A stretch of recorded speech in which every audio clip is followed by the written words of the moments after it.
Hey guys, this is Joel, and I'm making my way through the books that I got for Christmas and reviewing those books for you guys.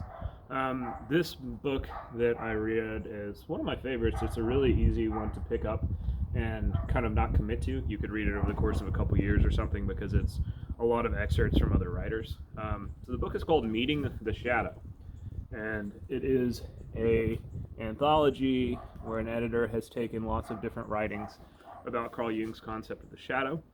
All those authors are on the front of the book and more, and then kind of put them together so that if you don't know a lot about the shadow or you're interested in that, you could kind of pick it up and go through it. It doesn't require a huge understanding of Jungian psychology or the depth psychology or the notion of what the shadow is, but you probably can't pick it up and just deduce that by looking at it. You probably need to spend some time with it. You need to familiarize yourself with that idea before you buy this book. If you don't know who Carl Jung is, I wouldn't buy it. I really like some of the excerpts. I really don't like others. That's probably just the nature of a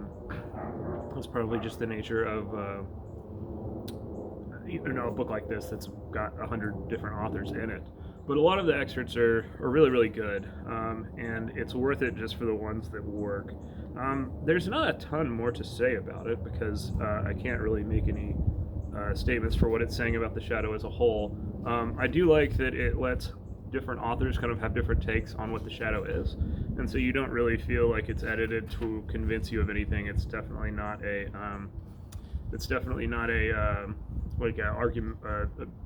It doesn't have a thesis. It's just sort of giving you a lot of information in the history of that thought. So if you're a Jungian, if you're interested in shadow work or the shadow, if you kind of like the idea of a repressed unconscious mind where we get rid of all of the things that are threatening to our self-image, but that we have to accept and integrate about ourselves in order to grow, maybe this is the book for you. If that kind of stuff sounds out there and navel-gazing and hippie trippy, I would stay away from it. It's probably not the book for you. I'm just going to conclude with a little excerpt from it that I thought was helpful. This is from from an essay by Robert Bly called "The Long Bag That We Drag Behind Us." Let's talk about the personal shadow first.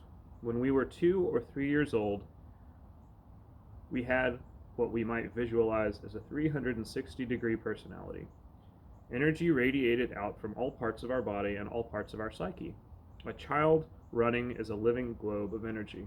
We had a ball of energy, all right. But one day we noticed that our parents didn't like certain parts of that ball. They said things like, "Can't you be still?" Or, "It isn't nice to try and kill your brother."